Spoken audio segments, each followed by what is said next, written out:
আগে থেকেই জানানো হয়েছিল ঈদের দিন অনুশীলন করবে বাংলাদেশের জাতীয় ফুটবল দল। নির্ধারিত সময়ের আগে কিংস অ্যারেনায় হাজির হেড কোচ থমাস জুলি, সাথে তার সহকারীরাও। প্রায় ঈদেই দেখা যায় ফুটবলাররা ব্যস্ত থাকেন ক্যাম্পে, তবে দেশের জন্য নিজেকে প্রস্তুত রাখতে এমন ত্যাগ উপভোগী করেন তারা। এই দিয়ে আমার হচ্ছে পরপর 3টা ঈদ বাসার বাইরে করা। At the end of the day আমরা যখন টিম মেম্বার সবাই একসাথে মিলে, এটাও আমাদের একটা ফ্যামিলি আমাদের কাছে এখন হয়ে গেছে। সো ভালোই লাগছে, ভালো লাগছে, এই মোমেন্টগুলো এনজয় করছি। এটা আমাদের মুসলিমদের জন্য অবশ্যই আনন্দের দিন। ফ্যামিলির সাথে করতে পারতেছি না, একটু খারাপ লাগতেছে, কিন্তু দেশের জন্য ত্যাগ স্বীকার করতে হবে। এর আগে অনেকবার করছি। থমাস জুলির সাথে কতটা খাপ খাওয়াতে পারলেন ফুটবলাররা, এমন প্রশ্নের জবাবে কোচকে নিয়ে ইতিবাচক উত্তরই দিলেন মুরসালিন।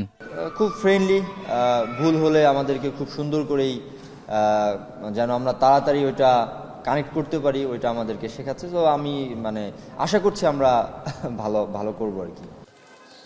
প্রায় 2 বছর পর দলের সাথে ক্যাম্পে আছেন গোলকিপার আনিসুর রহমান জিকো।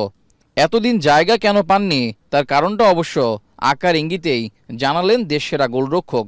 বর্তমান দলে একাদশে জায়গা করে নেওয়াও চ্যালেঞ্জিং বলে মানছেন জিকো।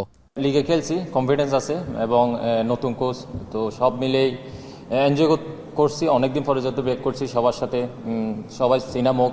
অবশ্যই চ্যালেঞ্জটা বেশি, কারণ ওরা খেলতেছে, ভালোই করতেছে। তো আমি যদি আমার জায়গাটা ফিরে পাই তাহলে আমি আমার সেরাটা দিব। আগামী 5 মে সান মারিনোর বিপক্ষে মাঠে নামার লক্ষ্যে 31 মে দেশ ছাড়ার কথা রয়েছে জামাল ভুঁইয়াদের। ঈদের দিনেও থমাস জুলির অধীনে চলছে জাতীয় দলের ফুটবলারদের ব্যস্ততা।